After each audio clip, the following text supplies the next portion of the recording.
Hey guys, if you really like this episode, please support our podcast by going to John. Yes, I'm doing an intro here, Jen. I'm sorry to cut into your man time, but you don't forget to tell them about the show that's coming up. Oh yeah, the live show. Well, Nicole, can you tell us about that? It's going to be at the Unknown Brewing Company in Charlotte, North Carolina, November 15th from 7 to 10. Now, I would tell you about the Charleston show, but we've already sold that show out. So be sure if you guys are in the Charlotte area to get your tickets fast. People ask us all the time if once we've sold out, we can get them more. And the answer is no, we can't. So please get it now before they sell out. If you're a Taco Supremo, shoot us a message and we'll give you $15 off the ticket price. What's it mean to be a winner? Vince Lombardi, the legendary coach of the Green Bay Packers, once said, "Second place is meaningless." Reese Bobby, father of the legendary NASCAR superstar Ricky Bobby, once said, "If you're not first, you're last." But is all this pressure to be number one really such a good thing? In most cases, it just makes us stronger. But as you'll see in this episode, for a guy like Randy Woodfield, not being number one became the ultimate catalyst that spawned a terrifying killing spree.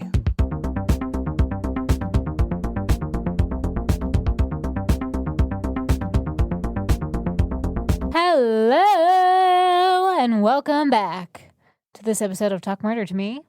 John, you gave us quite a fun hint this evening once again, where you said it would be a dream come true to play for the Green Bay Packers if I could just stop exposing myself and keep my thing in my pants. Well, that's quite a descriptive hint, John. Well, by thing I meant penis. Yes, I assumed so. Because you talked about exposing. Yeah, the genitals. Yes, yeah. Thank you. Okay. Just the shaft, not the tip? Well, yeah, I guess. The whole thing. I don't know. I've never exposed the whole myself. Kit and caboodle. I guess you would. No. Everything in which the penis snatching geisha would have taken with her in her pocket. Yeah. So, Jen, tell us about our drink this evening. It's called the Green and Gold, based off the Green Bay Packers part of that hint. Whoa, that is strong. This is tequila? There's some tequila in it. What else? But actually, I kind of like it. I'm not going to lie to you. Oh, Jesus, Lord. It is strong, but good. Yeah, it's not bad. So there are 3 ingredients to this. It's orange, pineapple juice. Once again, I've had to doctor it up, but all the ingredients were either green or gold. Those weren't the instructions. That's just how it was.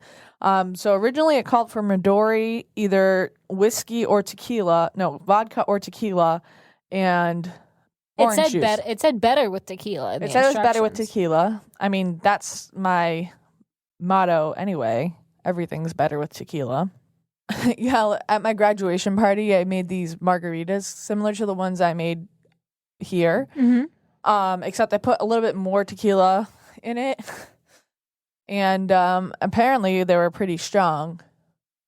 So, anyway, this calls for tequila, orange juice, and Midori, but we didn't have any Midori. We ran out and we couldn't get any because today's Sunday. Yeah, that sucks. And so I used the apple schnapps from my party as well, which I put into a spray bottle and was spraying into people's mouths.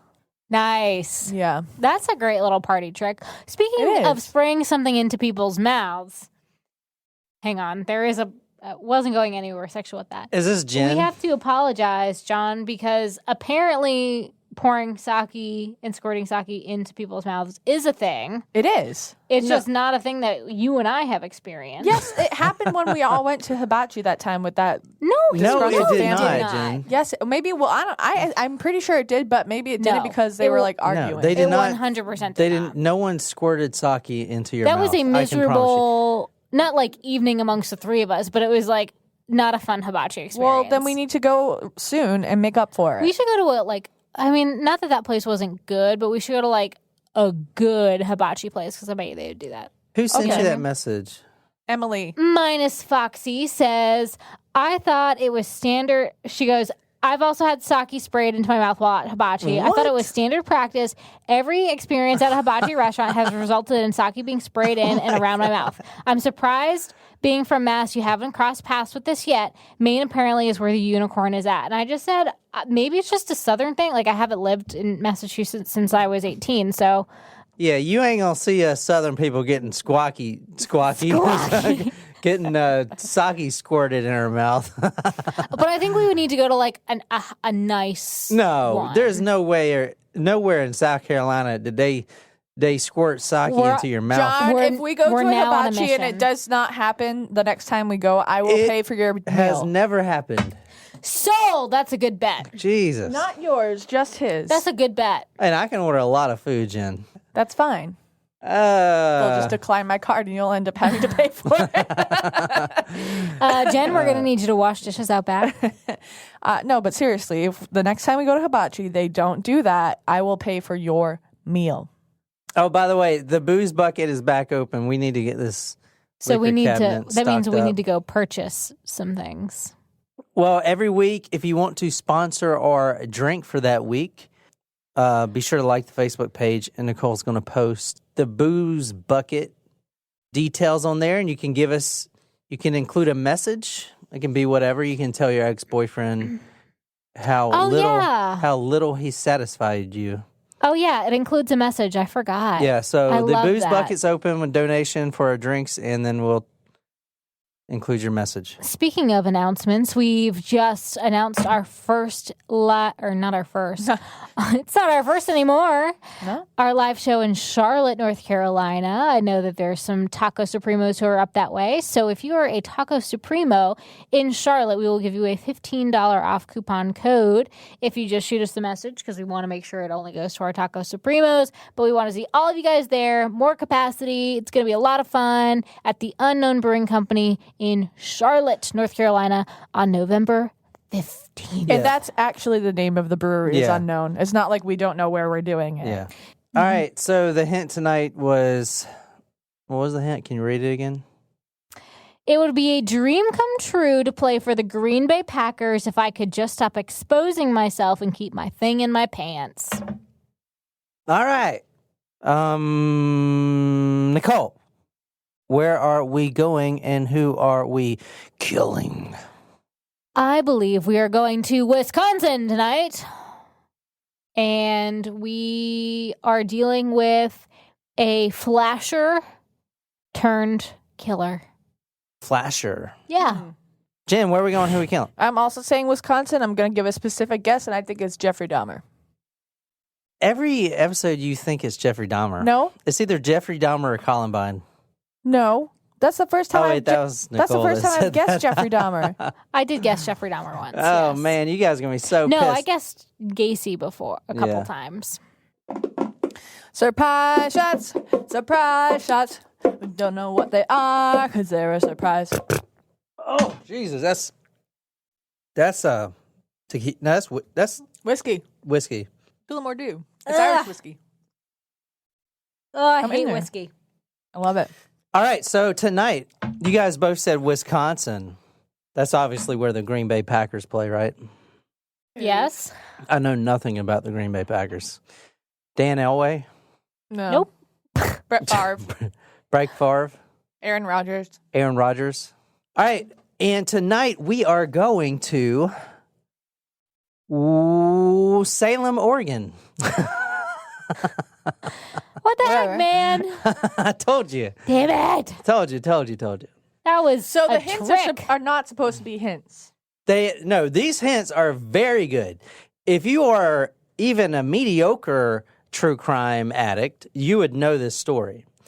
So, Even mediocre. Okay. if you are a fan of Anne Rule, the best crime writer on the, well, she's dead How now, many but books does she have? Like 100? I don't know, I think 34. Wow. Because I'm trying to get them all.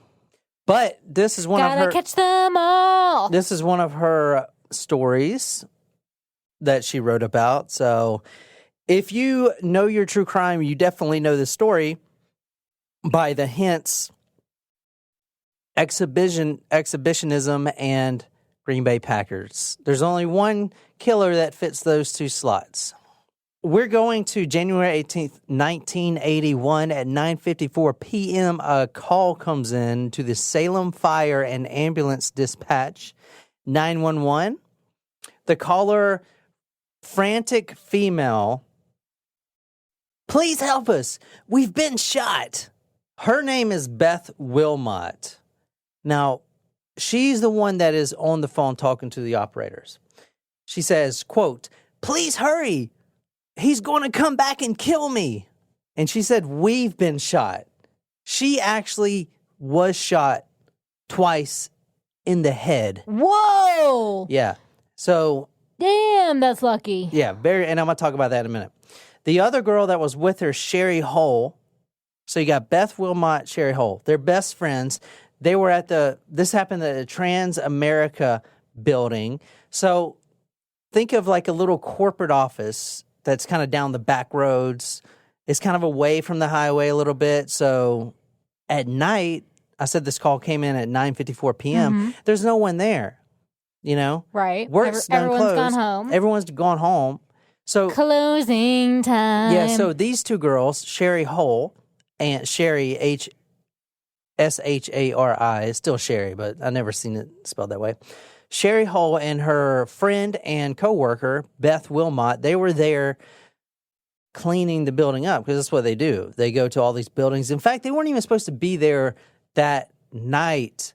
They never stay out that late, but they wanted to get this building done. And it's way down like this secluded road, this corporate little area. No one's there, nothing but office buildings, Trans-America.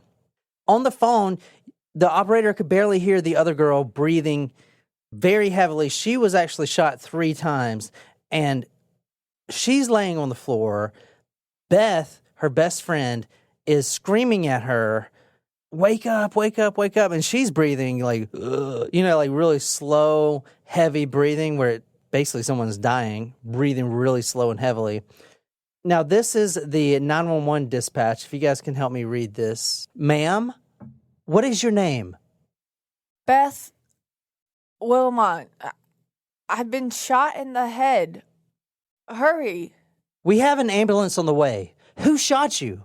Some man, I don't know, with a gun? Okay, we have someone on the way. Can you tell me what he looked like at all? Oh my God. He had dark brown hair, and he had a Band-Aid on his nose. Okay, was he a white man? Yes. About how old would you say he is? Oh, I don't know, around 27? Okay, and how tall? Oh, 6 foot. I don't know, something like that. 5'9", a little over the average size of. Do you remember what he was wearing? Leather coat or something. A leather coat and a pair of cheap jeans. Oh, my head! Hurry! It hurts. I hear the ambulance. Just a minute more, ma'am. Poor Sherry, she's going to die. Let me tell you what detectives found once they arrived at the scene. The police, EMTs, 5 shots in all from a .32 caliber pistol. So a .32 caliber is pretty unique. There's not as many as, let's say, a 9mm. So that is kind of one lead that they could go on, the detectives, right off the bat. Inside the Trans-America building, this actually happened in the lunchroom, break room area. Now, the reason that's important, that's the only spot in the whole building that you can't actually see from the road. Okay, so whoever did this, they knew what they were doing to a point where they brought both Sherry Hull and Beth Wilmot into this room. Clothes scattered everywhere. Now, Beth, the only one to survive this night, was shot twice in the head. She lived because she has a hard head. Literally. Her skull. Wow. She got shot right in the skull, and instead of penetrating her brain, like the bullets did with Sherry Hull, the bullets flattened out on her skull. Damn, she's got a really hard head. Exactly. Did she have a plate in her head? No plates. She's just fucking has good genes, strong bones. The EMTs and the detectives called her lucky. She has a guardian angel, if you want to say that. Divine intervention. A doctor may say she has abnormally thick bone in her skull. Because, I mean, this point blank range. It's not like I shoot you from over the table. I mean, me shooting Jen right now is too far away. I mean, we're looking at 4 feet. They both had the residue from the bullets in their head. You know, when you shoot someone close range, you get all that afterburn. So the gun was within probably inches. 2 feet. No, Whoa. within inches of both of the girls' heads. That's what I'm saying. It is beyond a miracle that she lived. That's impressive. Clothes all over the room of the lunchroom. She was so much in shock when she called the paramedics, when she dialed 911, because she was shot twice, saying that the killer's going to come back and kill her. She was naked, and she had no idea. She did go into the bathroom, because it's like surreal to her. After the killer left, he thought they were both dead. She went into the bathroom to look at her face. Instant bruising. You can't recognize her anymore. I mean, now you can, but like once she was shot, her whole face purples up. She can't see. She remembers looking into the bathroom mirror, blood everywhere, all in her head. Her eyes swollen up, purple. It was awful. She was in such shock that she didn't even realize that she was completely naked. Okay. Now, the reason that she survived and not Sherry Hole, from what she says, is she wanted to tell Sherry Hole, her best friend, to be quiet during this incident because she was freaking out, which anyone would do. She was crying, screaming, being really fanatical, which is, that's normal. But Beth could tell that was really pissing the killer off. So when he rung out those 5 shots, he did 1 in Sherry, 1 in Beth, 1 in Sherry, 1 in Beth, and then the last one back in Sherry.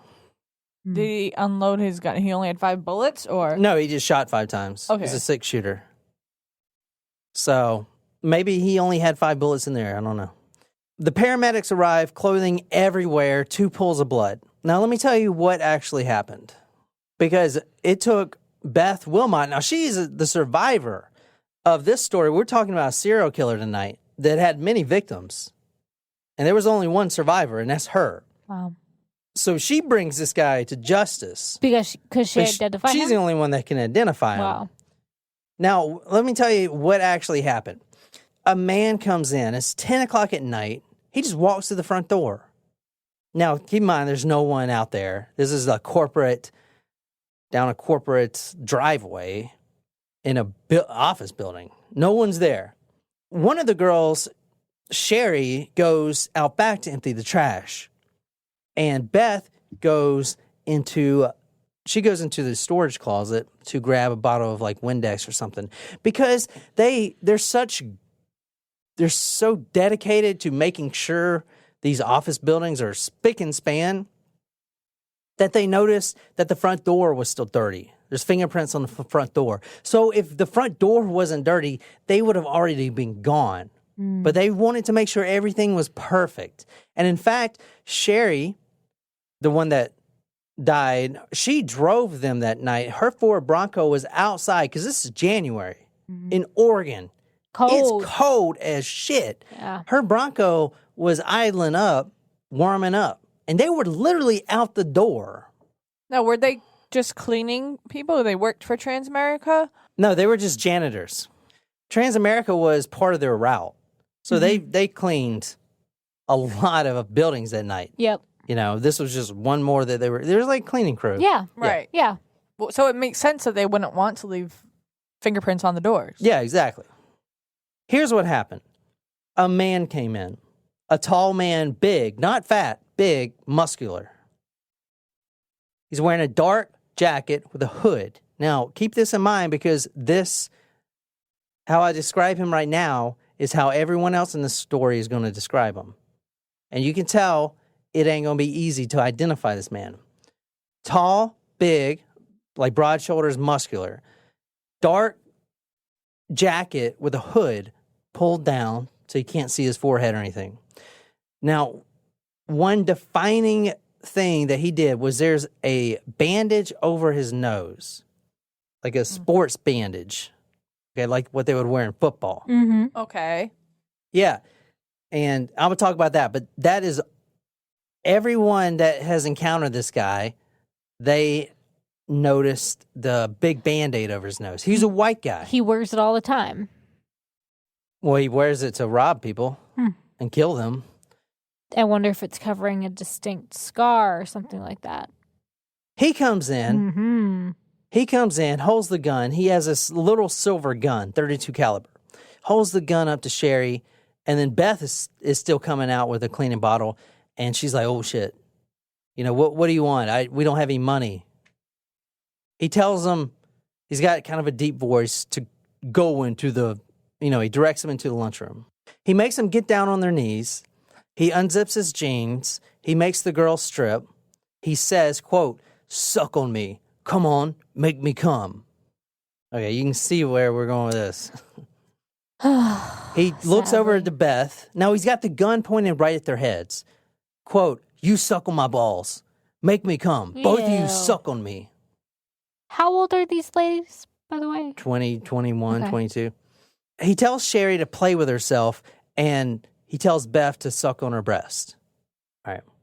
Now, On her own breast or Sherry's on breast? Sherry's breast. Okay. Then he makes Beth stand up. He spreads her legs open, and he tries to have sex with her. But his penis would not go inside of her, and he says, quote, "Shit, you got a real tight cunt." This goes on for 20 minutes. And Where he's trying to put it in her? no, this whole ordeal Oh, where just he's like in general, he's making them them do things. making Got them it. fillet him and stuff like that. About 20 minutes of pure horror. Now, this is from the book. I'm gonna read this. I'm saving you guys from reading this. All right. Thank you. Quote, "Eat me," he commanded, standing triumphantly over the kneeling naked girls. "Which one of you wants to eat me?" Ugh, that's just a gross way of saying it. Now, this is what Beth says. Quote, "He made Sherry go first, and then me, and then both of us at the same time. He came, finally. We thought he was done with us. He told us to lie down on the ground, face down on the floor. He was asking us for rope. He said, 'I need some rope. Do you guys have any rope? Do you know where any rope is?' We both said no, and then Sherry said, 'Don't hurt us. Please don't hurt us. We won't tell anyone. Just let us go.' Sherry was begging, and I was saying, 'Please, please don't hurt us. We won't tell anyone.' I don't know if he was going to actually kill him or not if he didn't find rope. But he didn't tie him up, so he shot them in the back of the head. And he killed Sherry, and by the grace of whatever deity you believe in, Beth lived to tell the story. Wow. Her life completely ruined, but she lived. Damn lucky. Yeah, and not only that, another insult to injury, if you will. 2 weeks later, when Beth was recovering in the hospital, she found out that the killer not only killed her best friend, tried to kill her as well, but also gave her herpes. Yeah. Yeah. Yeah, which is herpes you can never get rid of. Genital herpes. Or any herpes. I Any guess. herpes. Yeah, you can never get rid of herpes. It's always there. I mean, you could treat it, I guess. This is what I looked up. But it's treatable, but it's always there. What do you guys think about this? Well, it's pretty fucking terrible. Is this what this guy just does in general? You said he's a serial killer. Yeah. Does he do this exact thing? Well, we're actually going to get into the killer right now because it's you really got to understand his psychology, which is fucking crazy. Tonight we're going to be reading a little bit from an Ann Rule book, The I-5 Killer. Oh. So the I-5 is an interstate highway system. In California? It goes to Oregon? California, it goes through Oregon.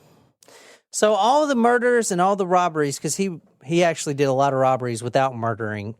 I mean, a lot. Kind of similar to the Golden State Killer. Yeah, we're right off the I-5. So he got the moniker, the I-5. First, he was a robber. He would rob these little service stations, Baskin Robbins, little fast food joints, stuff like that. So he got the name the I-5 Bandit. And then when he started murdering and doing some more really gruesome stuff, he got the moniker the I-5 Killer. So this is an Ann Rule book, freaking phenomenal. Ann Rule never writes a bad book. So anyway, have you guys ever heard of this guy? His name is Randall Brent Woodfield. Everyone called him Randy. He was born December 26, 1950. Loving upper middle class home with loving parents. Grew up in Oregon and the Corvallis area and the Newport area. Now, here's the thing about Randy Woodfield. Very, very, very attractive guy, okay, which is really confuses everyone that he robs and makes do things to, because he doesn't need that. He's literally tall, dark, and handsome. And he's built like an Adonis. Here, tell me what you think of that guy. I mean, aside from the facial hair. He's over 6 feet. Well, the porn stash was like during that time period. Not my type. He kind of reminds me of Ted Mosby in this one with the mustache, though. Yeah, he does. I can see that. Okay, he's built like an Adonis, seriously, muscular as hell. Now, everyone that he comes encounter with robs at knife point and sexually assaults. A lot of them say, this is the type of guy I would date. I don't know why Scary he did this to me. Yeah. So now you asked about the tape on his nose. The reason he wears tape on his nose is because once he was in prison once, one of the inmates that he befriended told him that is the best way to avoid being recognized, like in a lineup and stuff like that. If you wear tape over your nose, it really hides your features. All right, that's why he does the tape over his nose. Interesting. All right, Randy grew up in Oregon, an all-American boy. I tried to look through his past and see if there's anything. There's nothing. I mean, loving family. He grew up with 2 sisters, even though he was, quote, tortured by his sisters because they were older. They would like dress him up. Really. Yeah, it was like sisterly, normal shit. Normal shit. So, which is interesting because we've talked even recently about how so many of the killers that we've done come from really hard upbringings, but this is a rarity where we have a quote unquote like normal, happy family. Yeah, and not only that, he was exceptional in sports. When it came to football especially, he was the star. When he went to Newport High School, the whole town knew Randy Woodfield. Not only knew him, they were depending on him to make their little-ass town known. Because he was a great football player. Very athletic. Anything you want to do, baseball, basketball, anything. If it has an athletic appeal, he would excel at it. But somewhere along the way, no one can explain why, because it's really not in his background other than his 2 sisters torturing him every once in a while. He developed a skewed perception of women. I'll say. Even though he's a really good-looking guy. And you'll see when they got his black book, I think there was like 225 names of women he was sleeping with. What? Yes, and he had gross 5-6 girlfriends at a time that he would juggle, and they wouldn't know about each other. But I mean, he had no problem with women. Very good-looking man, very in shape, just an all-American boy. But somewhere along the way, he developed this really skewed perception of women. Listeners out there, if you have some more information about why he developed this, maybe some psychology thing or whatever, be sure to comment on the blog post about it, because I'd definitely like to know. But here, can you read this? For the rest of his life, Randy Woodfield would misperceive women, overvaluing them and denigrating himself. In the end, his self-esteem would become totally dependent on how women viewed him.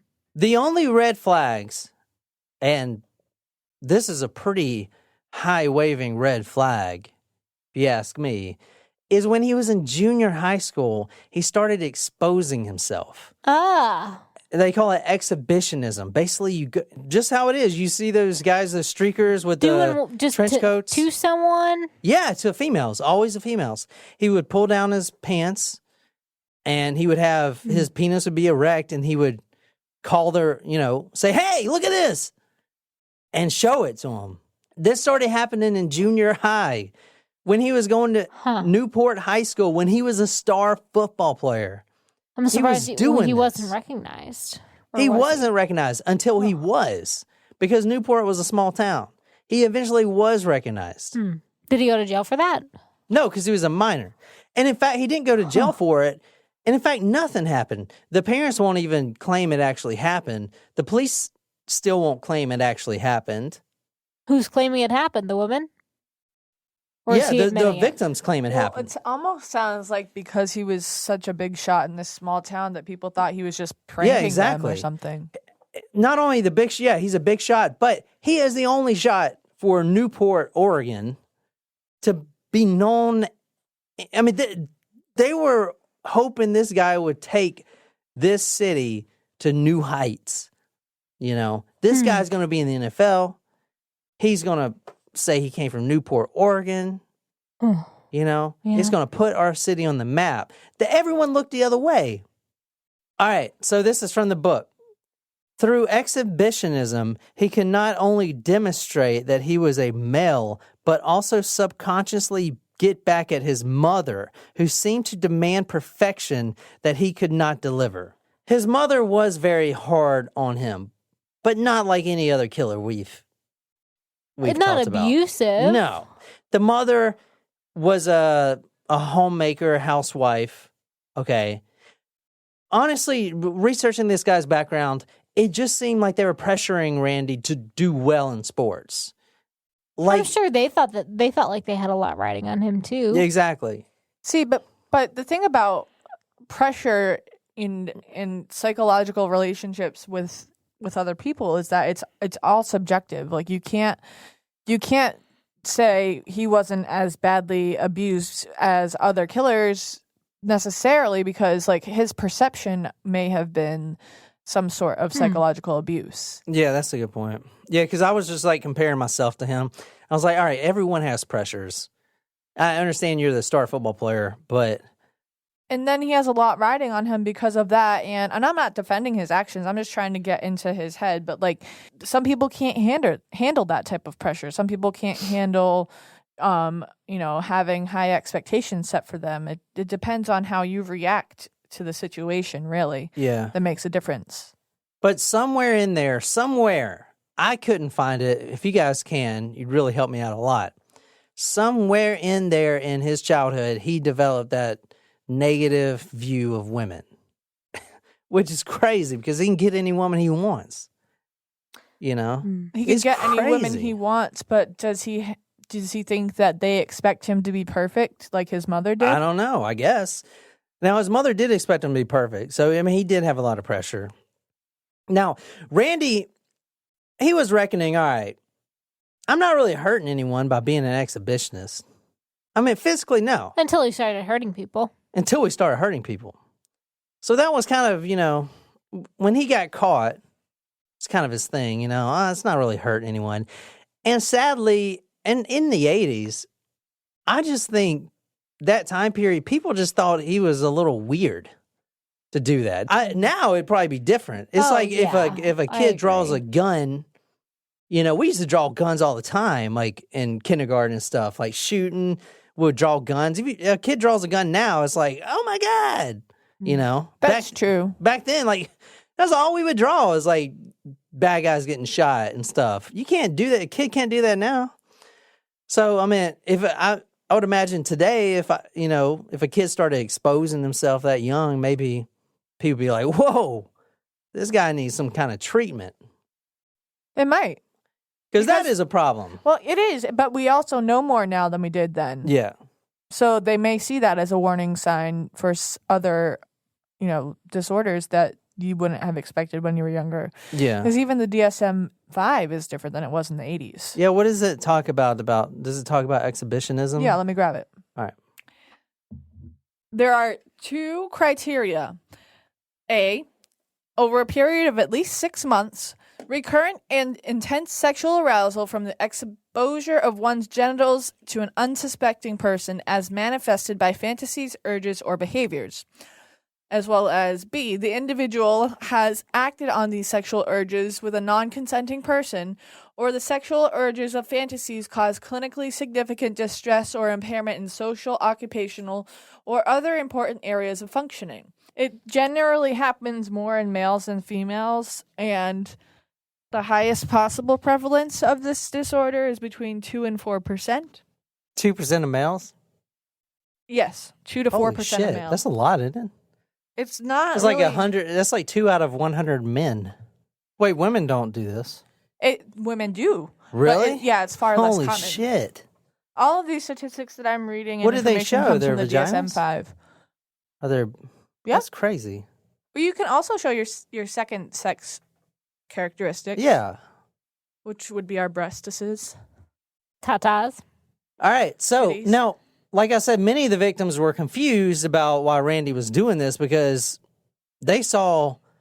So when you see in the movies, this bald kind of overweight guy in a trench coat, pull it open. Want to buy some watches? Yeah, buy some watches.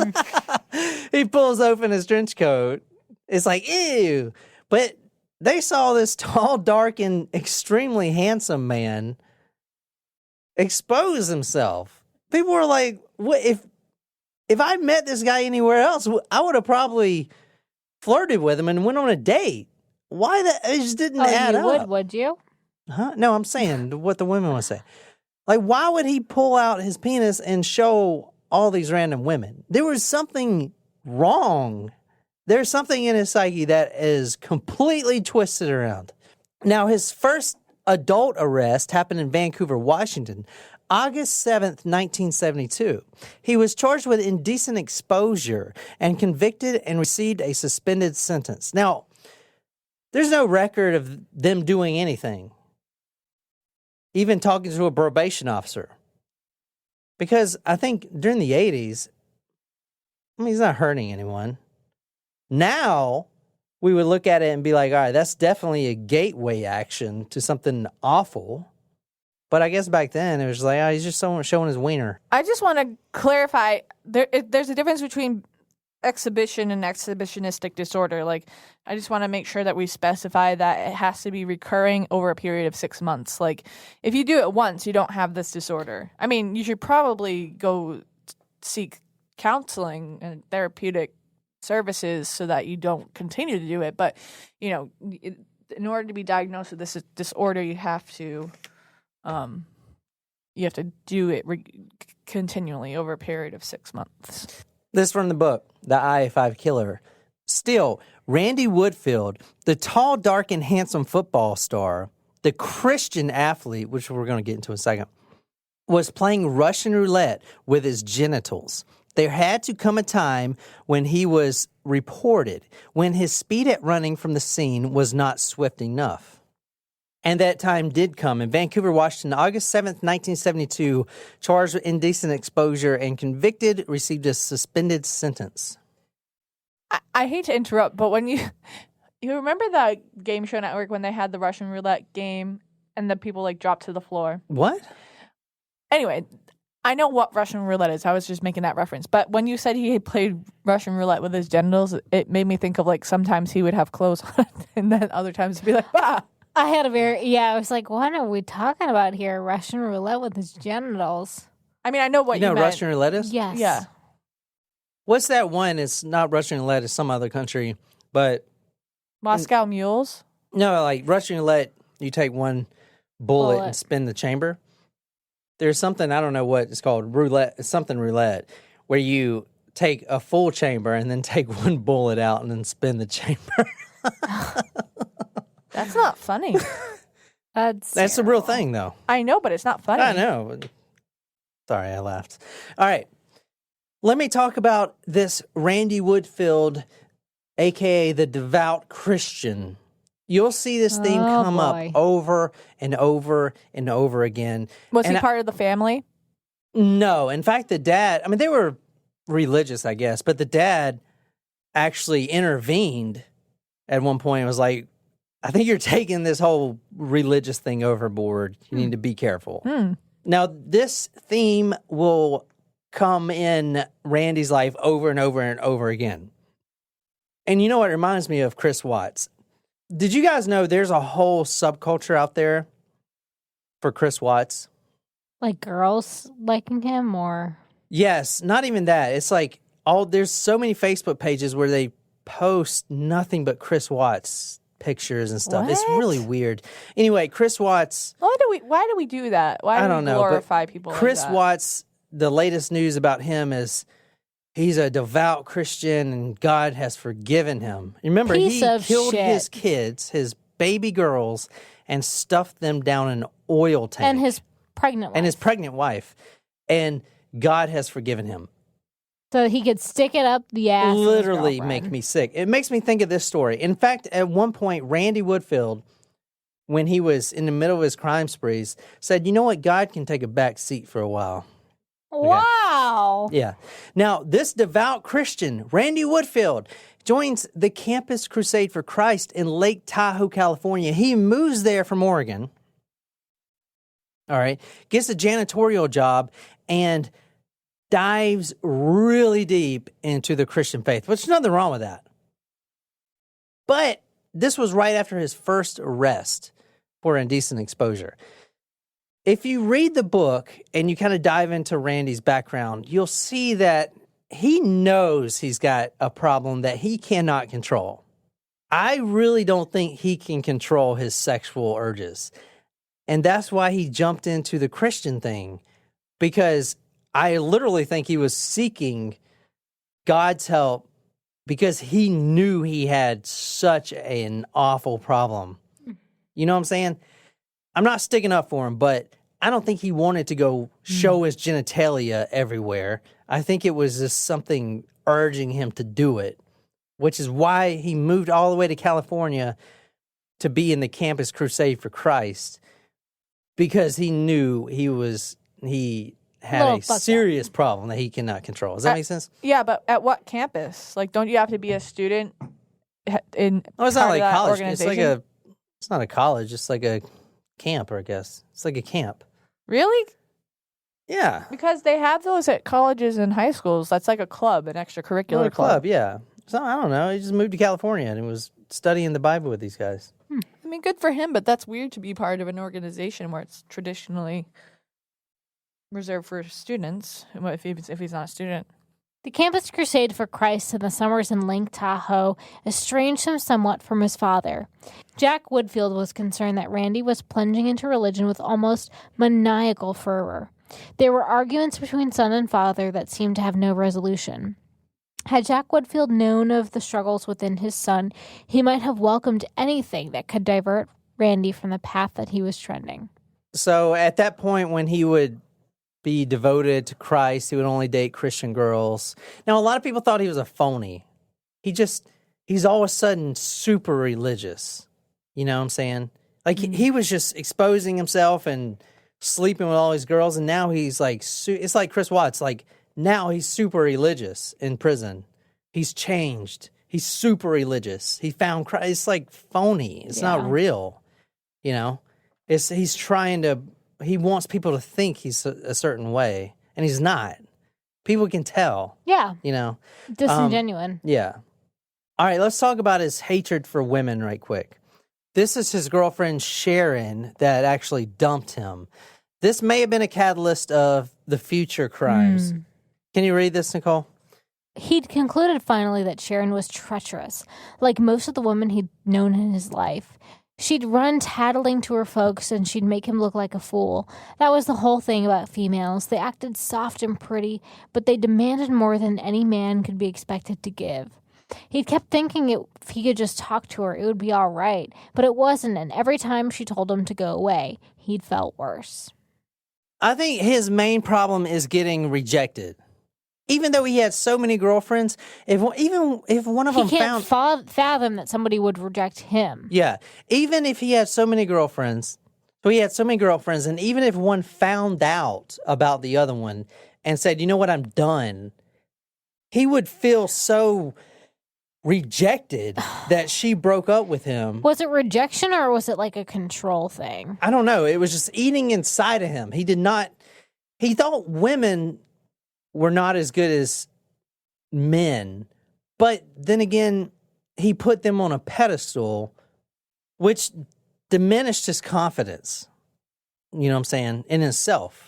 He felt less of a man, let's be honest. And that's part of the reason why he always worked out and stuff. He wanted to appear like he was this man's man, burly man. And then when that view didn't fit his world, like when a woman broke up with him because he's weird or whatever, it wouldn't fit with the image of himself that he saw himself. One of his rape victims said, why did you do this to me? They were in the car. Now, she actually lived. Because all women are alike, he snorted. They only give you pussy when they want it. My girlfriend was a waitress and fooled around behind my back. She attracted a lot of men, and that made me jealous. I'm a very jealous guy. End quote. That was his own words. You're a something guy, that's for sure. So you guys got a sense of who Randall Woodfield is? A little bit, yeah. Yeah. All right. Piece of shit. Yeah. Piece of shit. But, as I said before, star athlete. The reason I gave you the Green Bay Packers hint is because he was drafted by the Green Bay Packers. Interesting. He actually played for the Green Bay Packers.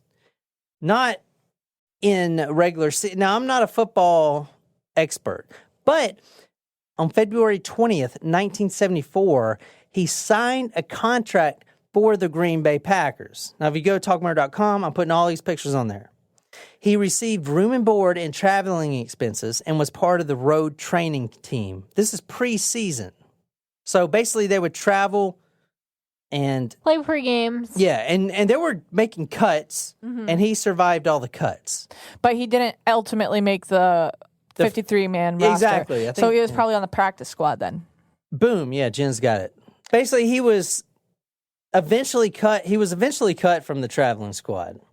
But Randy Woodfield didn't make it with the Green Bay Packers. He was cut from the traveling squad. He would later say that they treated him more like a tackling dummy than anything else. His forte was in catching passes, and the Packers were, according to Randy, working with a preponderance of running plays. So he was Someone's better. Yeah, he was eventually cut. Now, he signed the contract. It was like $16,000 for the year annually. Wow. And then, which was a lot back then. Plus, yeah, that is good money for doing like fucking nothing. There were bonuses too. So if he caught like 25 passes that season or whatever, he would get an extra $2,000 bonus. You know what I didn't necessarily realize, but there's like if you win games, they make more money and stuff like that. Yeah. It's like they give incentives. Yeah. Yep. I mean, it makes sense, but at the same time, it's like, wow, I just thought like when you sign $1 million contract or whatever, that's what you get for the year. But no, you can make more if you actually per game. Yeah. Now, he was cut, and all the murders happened after he got cut. Now, during this time, he was still exposing himself to everyone. The Packers eventually found out he was showing his thing. Hoo-ha. Yeah, and they actually said, hey, you can't even keep it in your pants. Seriously. Okay, now, the Packers never commented to anyone, even Ann Rule, when she outreached to them, and they still haven't said anything about this case. There is a really good article I'm linking on Talk Murder from Sports Illustrated that goes through the whole case. It goes through the whole Randy Woodfield case through the football perspective. So if you're really into sports, go to talkmurder.com. I'm putting that Sports Illustrated article. It's a long read, which is great. It's full of good stuff. I put a lot of the stuff from that. So this is him right here. I'm showing him pictures. You can go to Talk Murder to see the pictures. This is his stats or whatever. Wide receiver, Portland State, timed at 4.7 in 40, cuts on a dime, has good hands and catches well in a crowd. Fluid and smooth, hustles, good jumper. That's Randy Woodfield for you. Him being cut was the thing that really pushed him over the edge. But he stayed close to the Packers, and he played, ironically, for the Manitowoc Chiefs. Manitowoc County. There you go. Where? Stephen Avery. Making a murderer. Someone, who was that requested the Stephen Avery murder? Tony. Was it Tony? Think so. Yeah, I think it was Tony. One of the Talking Supremists requested it. I'm going to do that story for you, but there's like 3 books I want to read on that. Anyway. You going to read Ken Kratz's book? Oh, God. The little bitch. What a little squirrely. You know who I hate more than Kenneth Kratz is that one dude, that lawyer. Dweeb. That dweeb dude. That guy. Oh, the one who defended Brendan Dassey. Yeah. What was that guy's name? What a piece of shit. I don't remember his name, but what a wiener. Yeah. Literally a wiener. Oh. I want to try Johnny's. Yeah, I do too. Yeah, they got good slaw dogs. Do they? You know what a slaw dog is? Coleslaw on a dog? Yeah, coleslaw on a dog. You can only get them. Skoogie's is pretty good, too. Skoogie's is good. They're like Chicago-style wieners. And I don't know. I have to try Johnny's to make an ultimate decision. Jack's is good. It's just they're not. There's nothing special about the hot dog dogs. itself was like you need like an all beef frank. I feel exactly. Like, you need something thick. Good, you know, it was just like what all you buy hot at the dog. Harris But you know Theater. what I love, What? which I didn't have until I moved down here for the first time. What's that? Corn dogs. I don't like corn dogs. I'm not a big fan. Love corn Don't dogs. like them. Didn't like them before I moved. Now I love them. Don't like them. Yeah, I'm not a big fan of corn dogs. All right, so he was playing for the Manitowoc Chiefs. Now, he had a regular job, obviously, because that's not going to pay him anything. The regular jobs for Randy, he was working like at a brake factory. He eventually quit that and became a full-time bartender. And he loved that. You know why? Got to meet the ladies. Got to meet a lot of ladies. Friends would say he never had the same girl every night. It was always a different girl He is gross. every night. Which, yeah, no wonder he had fucking yeah, herpes. he had herpes. You know, Gross. I mean, he was sleeping with a lot of ladies. Now, after he got cut, beginning in 1975, the Portland police started getting a lot of reports that there was this man, tall, dark, and handsome, jumping out of the bushes at knife point. At knife point, he had a paring knife. He was making these victims, these female victims, fillet him, which, you know, give him a blowjob. Because that is his sexual MO, is blowjobs. Okay, he would make them fillet him, and then he would steal their purse, their money, or whatever. On March 5th, 1975, after Portland police kept getting all these calls about, I mean, there was a lot of victims all around this one park. They'd be walking, this man would jump out. Now, remember, he has herpes, too. So... Ooh, would he make them do it when he had a flare-up? I don't know if a flare-up, but, you know, Yeah. Beth, the girl we talked about earlier from the Trans America building, she got herpes. So maybe I doubt he was taking any medicine or anything. I mean, who knows? So this is after he got cut. He was 25 years old. It was around March 1975. He kept jumping out, you know, hey, move over here into the bushes. You can take this knife. He's like, get on your knees. And he would unzip his pants, suck it. And then they would suck him until he ejaculated, and then he would steal their purse. This was in Dunaway Park. Eventually, the police, they were like, we got to catch this asshole. This guy's out of control, man. So they set up a sting, and on March 5th, 1975, they got one of the Portland police female officers. Now, this is very dangerous because, I mean, Randy, and I feel like if they would have known who he became after this, they would have thought twice about doing this operation. But the female officer walked through the park, luring Randy out. Now, she was not dressed as a cop, obviously. She was in... Undercover. Undercover, yeah. And there were some fellow police officers standing by. They were going to bust him. And they did. He actually jumps up on her with a knife and as soon as he tries to assault her and stuff like that, the cops rush in, book him. That was March 5th, 1975. He's 25 years old. April 29th, 1975, he's actually charged with first-degree robbery, but it was reduced to second degree. And all the oral sodomy charges from all the other victims were dropped, which is not a good thing. I don't know. Just how it is. Makes no sense. Randy was a good talker. Randy could talk to a psychological evaluator and be like, you know what? I have a problem, but it's fine because I got Christ now, or I'm doing this to help myself, or, you know, wasn't my fault. It was something in my past, but here's how I'm doing better. And I'm doing better. I'm not going to be like that anymore. Mm-hmm. And he would convince these people, these these psych evaluators and everything. He received 10 years, but he was out in 5. Before he got out, a psych evaluator gave him this evaluation. It would be my opinion that Mr. Woodfield's problem is so severe as to be a very serious threat to the community, and although treating him as an outpatient might actually present him with a greater opportunity to be treated, I think this would present too great a risk to the community. For the safety of the community, he needs to be in an institutional setting. However, the chances of being successfully treated in such a setting are rather dim. So basically, they went against that evaluation, let him out. Now, when he was in prison the entire time, his main complaint would be, these female guards, this is bullshit. They can watch me take a piss. He didn't think females should be in control of him. He's having female guards tell him what to do. He's got a very negative view on females. I'm letting you know that right now.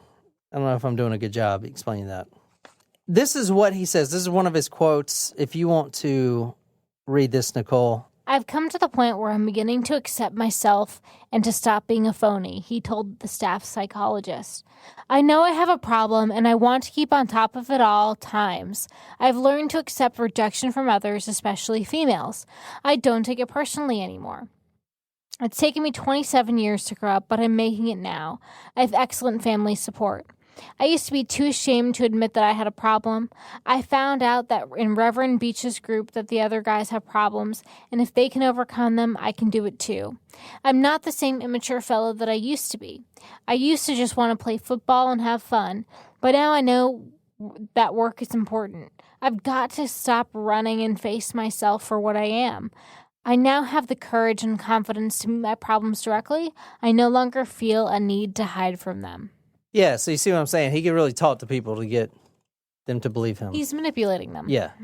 All right, let's talk about when he got out. His first robbery. So it always starts as robberies. So he's an exposer, exhibitionism. He gets cut from the Packers. I mean, his whole life is gone. Now he's getting older. He's got nothing His else to chances do. are getting slimmer and slimmer. He's a bartender. Okay. He has nothing else. When he took an IQ test for the prison, they scored him a little less than 100. He's below average. He really has nothing going for him. Besides, he's tall, dark, and handsome, and he can get any woman he wants. But he did have... Sounds like the tomato killer. He could get... Jesus Christ. That's a throwback. Damn. That was episode 3. Anyway, he could have changed his life, because, I mean, he's got a strong will. There was one girl that followed him, and he was going to marry and everything. She came from a wealthy family, and he could have turned his life around and became something great, but, he didn't. So the first robbery, because he needs money, he's out of the joint, December 9th, 1980. Okay, it was a little service station. Here we have the man wearing a hoodie, tall, dark, kind of dark complexion, Band-Aid over his nose, came into the service station, robbed it. There was a lot of robberies. I'm talking about every night, up and down the I-5, from Oregon to California. The fourth robbery is when he wanted more than just the money. It was 4 days before Christmas, okay? This is in 1980. The Church's Fried Chicken. The woman, or the girl, the teenage girl that was manning the station, if you will, wanted to go home all day. She was feeling sick. She had stomach problems or whatever. She actually called her parents to come get her. She was actually in the bathroom at the time washing her face, putting that cold water on your face. I'm feeling I feel like shit. I just got to get out of this place.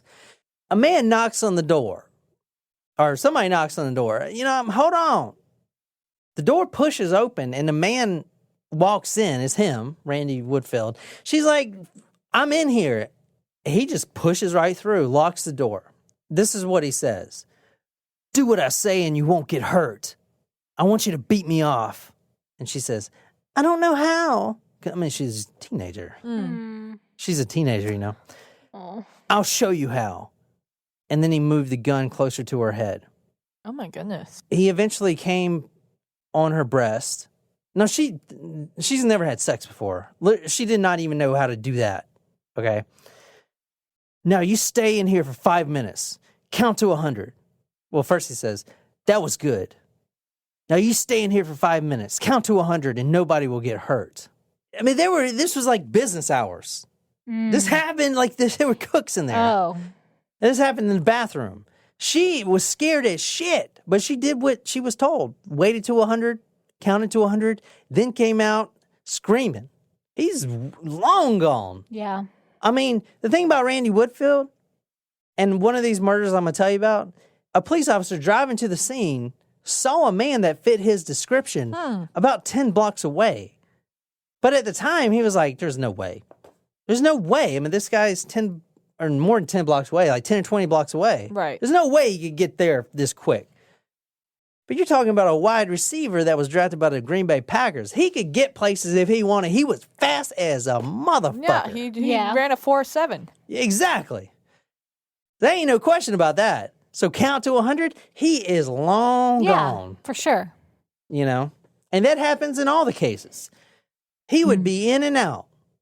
And by the time the cops get there, he was nowhere in sight, man. I'm talking about, like, he would be miles away. I mean, and he would always wear running shoes. He would sprint. Huh. Yeah, all right. Now, the fry cook says, I can't believe it. That guy was in here. He ordered a number 5 dinner and paid for it. He must have seen Kim walk back to the restroom. He was wearing a hooded brown corduroy and suede jacket with a sheepskin lining. 20 minutes later, I'm going to take you guys for a ride. 20 minutes later, after the church, I mean, you eat a nice number 5 dinner at church. I don't know what that is, like maybe 2 wings and some fries. I don't know. I've never had churches. Same. You want some church's chicken? That's good. Get that spicy chicken. Ooh-wee. Is it good? I mean... I never had it either, to be honest. Oh. But it seems good. I was thinking like Bojangles. Trying to imagine Bojangles. It's probably like the same. Yeah. I really want some fried chicken now. Yeah, I do too. You eat some fried chicken, man, they hit the spot. But you know what? I need a little bit of ice cream after that. 20 minutes after you eat that chicken, you're going to want some ice cream. So where are you going to go? You're going to go to Baskin-Robbins. And that's where he went. 20 minutes later, he's at Baskin-Robbins in Bothell, Washington. Bothell, Washington. He robbed it January 8th, 1980. 20 minutes later. He wastes no time He's at all. hungry. When the cops have passed him going to churches, he's robbing Baskin-Robbins. He's obviously telling these cops to fuck off. That was January 8th, 1980. Let me talk about the first time he became violent. Now, you're seeing a criminal starting from junior high school, a football star, showing his ding-dong to women in public, gets arrested, okay? Then he starts to what? Rob people in the park and making them fillet him, serves time. Now he's out. He starts robbing. And now it's like he's climbing. He's going up the escalator. It ain't getting better. It's not like, oh, that was a little too much. Maybe I just should stick to just robbing people. No, he's going for the gold, okay? You can see his evolution here. January 11th, 3 days later? The first violence grocery cart market in Eugene, Oregon.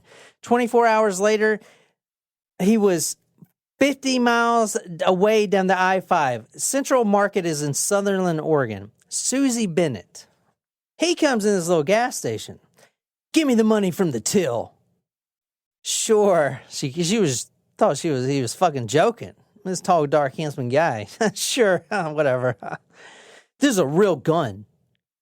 Points his eyes down so her eyes will follow his eyes down to the gun. Sees that silver revolver. This is a real gun. Now get on the floor and stay there. She says, no, I'll give you the money. Just stay on the floor. He grabbed her blouse, and I don't think he meant to, but the gun shot. Ooh. It didn't kill her. It went right through her right shoulder. She lived.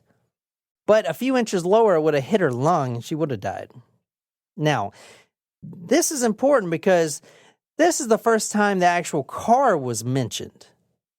Now, he would park blocks away, but someone actually seen a car. And guess what kind of car it was? VW Bug. There you go. It was a champagne-colored VW Volkswagen Bug. Interesting. Dented in the front, yeah. I think it was the exact same color as Bundy's, right? Yeah, it sounds like His was white, I think. Oh, okay. No, I thought it was beige. Yeah. Guys, around this time, the police is starting to say, whoa, there's a connection here. These are all happening down the I-5. We got to catch this guy or it's going to, because he can see it escalating. Yeah, it's a pattern that's escalating for him. All right, so let me talk about the MO a little bit. With robberies, always the same. Little service stations, little fast food joints, Band-Aid over the nose. Usually he would make them go into the bathroom. Sometimes he likes two of the cashiers at the same time, all females. Make them fellate him. Now, his sexual MO was only oral sex. Not only, but that's what he loved. He loved that. And Clearly. that just goes in with how degrading women are to make them do that. You know what I'm saying? Yep. With murder, his MO always execution style. Back of the head, shot a few inches away from the skull.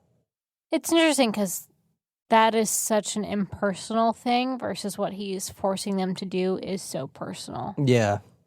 I'm putting some pictures on talkmurder.com if you guys want to see. This is the lineup with Randy. Tell me which one you think he is.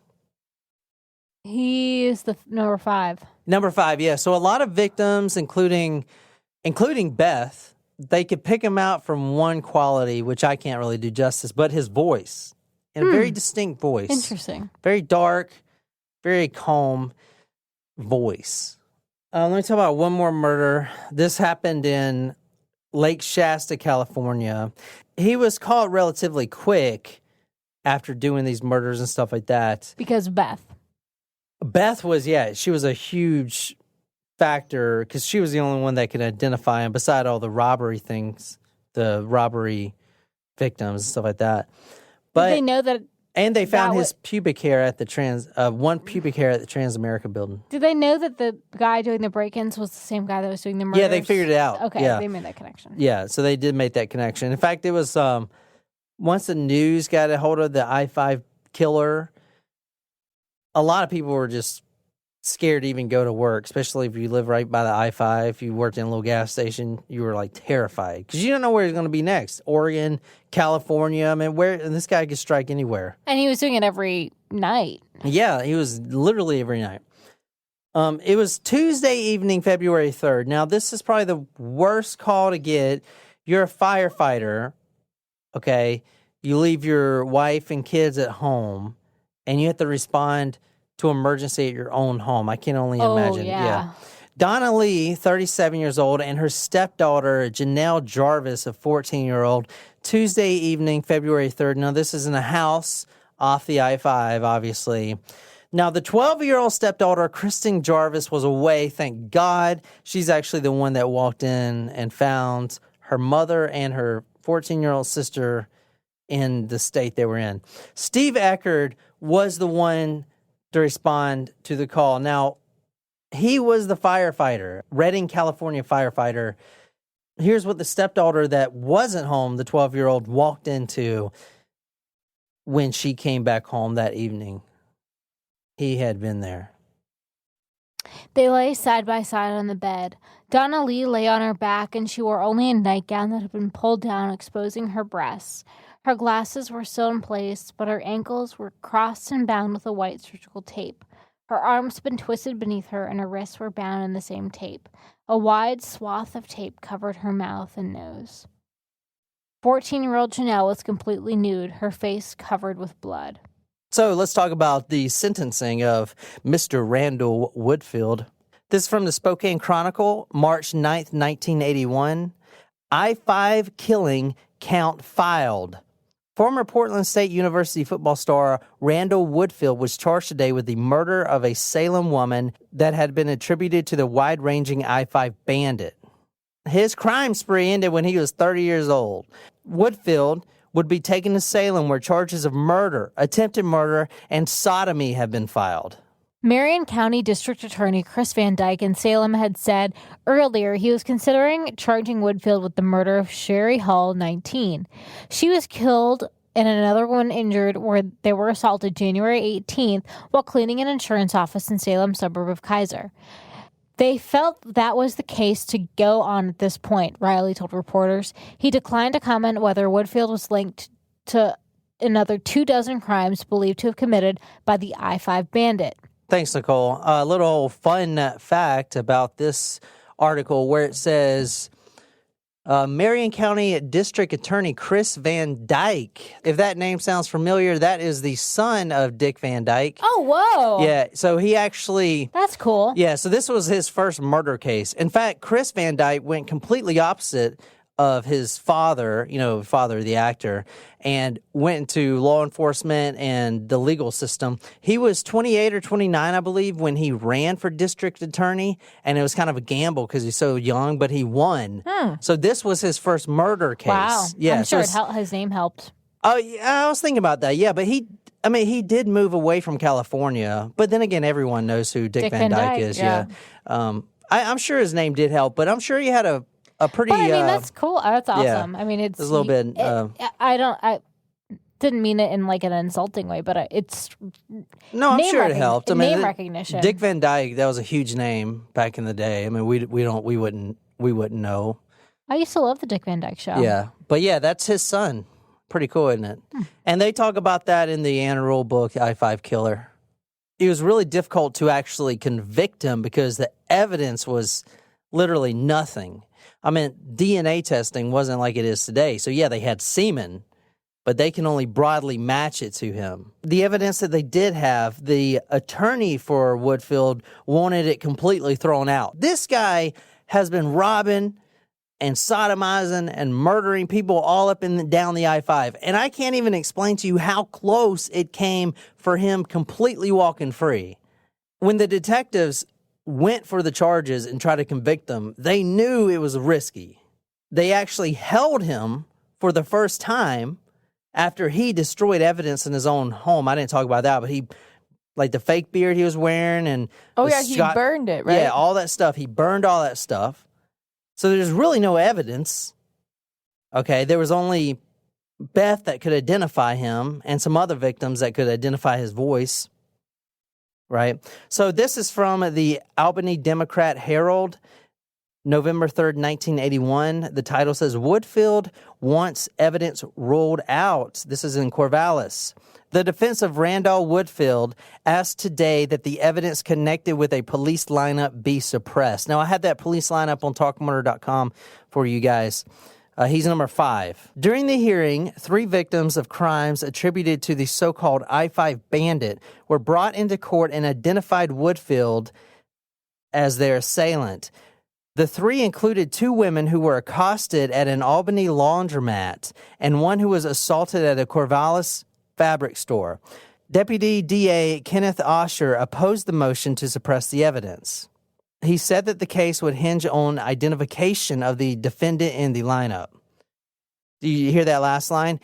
That this case would hinge on the identification of the defendant in the lineup.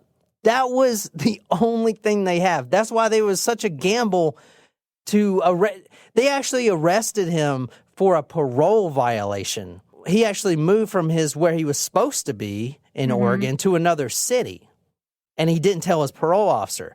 That is what they arrested him on. Wow. They didn't arrest him on any of the sodomies, robberies, or murders. Wow. They arrested, and that was a short time. That was a short-term play because you can't keep someone locked up for such a bullshit charge. Right. And then the whole case hinged on the lineup, which, it worked. Luckily, I'm telling you, Beth is the one that really came through and put this guy away. He would still be out there. Wow. Well, actually, he wouldn't be out there because I'll show you an article in a second. Let me see. Woodfield was sentenced October 12th in Marion County Circuit Court to life in prison plus 90 years after a jury convicted him June 26 of murder, attempted murder, and sodomy stemming from a January 18th attack on 2 women in the Salem area.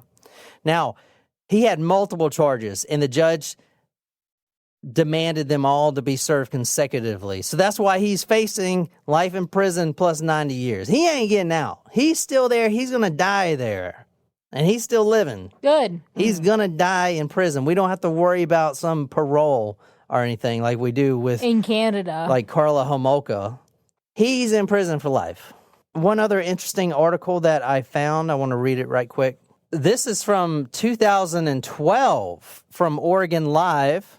Portland detectives definitively, I said that right the first time, link I-5 killer Randy Woodfield to 5 more deaths. I'm putting this article in Talk Murder for you guys. Advances in forensic science allow police to say publicly today what they've believed in their hearts for decades. It's him. Randy Woodfield, the former football star, later exposed as a rapist, robber, and serial killer, has been definitively linked to 5 more murders, 3 in the Portland area and 2 in California's Shasta County. That's where the firefighter's wife and stepdaughter were murdered in Shasta County. Now, this article is from May 11th, 2012. He ain't going nowhere, and they continue to link him to murders. But that also shows that he didn't really brag about any murders. I guess he's still maintaining his innocence. Well, it's amazing how much they're able to find out now from the forensic evidence, and I'm glad that he has no chance of getting out. He's still getting caught with murders. So, any questions about Randy Woodfield? No, is this the one that you were saying falls in love with somebody? Oh, yeah, that's a good point. So, next Tuesday, the episode is going to be his prison lover. So, it's a female. She was caught. Was it a co-ed prison? No, it wasn't a co-ed prison. They fell in love through letters. Through the toilets. Through the toilet. They both know each other because they're both infamous. But they both started writing to each other, and he actually proposed to her. We're going to be reading that, but that's going to be on Tuesday's episode. Yeah. So if you guys know who that is, please let us know. Please guess and send it to me. I'll read it on the show. If you've enjoyed this episode, be sure to hit that subscribe button on whatever podcasting app you use. If you really like this episode, you can follow us on social media, Facebook, Twitter, Instagram. If you're absolutely obsessed with this podcast and want to become our stalker, go to talkmurder.com/join, become a Talkers Primo, get a badass t-shirt, sticker, swag, a lot of love, shout it out all over the place. Tell me what story you want me to do. I'll research it, dedicate it to you on the Talk Murder to Me podcast. My name is John, here with Jen and Nicole, and until next time, hut, hike!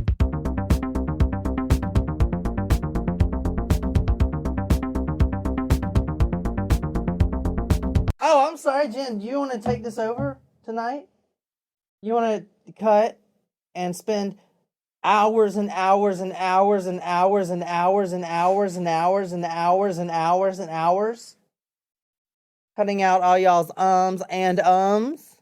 Yeah, it is called the unknown, so question mark. Yeah, it's the symbol. Which is probably going to make sense once we leave there really drunk. Unknown where we're at. Anyway, look at my hair on my foot. No. You have Grinch feet? No, Yes. it's weird. I never noticed You have hair on my Hobbit feet before. It's a thing. Like, Let me see your feet, Jen. well, I don't have hair on my feet. I shave my toes. So that, because once again, like, people always expect women to shave their legs and their feet and look not like. What? I thought y'all didn't even grow hair there. We do. Well, some There's people a do. little bit of hair. Yeah. See? But it looks it's normal because I shaved it small. off. It's small, but you might be able to see a little bit. I do not understand the women body. Clearly. I thought y'all were just supposed to be perfect. Naturally hairless. Well, we are, so don't Well, get that twisted. Speak for yourself. We're all perfect, Jen. We're perfect, flawless beings. I just genuinely sound confused because I am confused 90% of the time.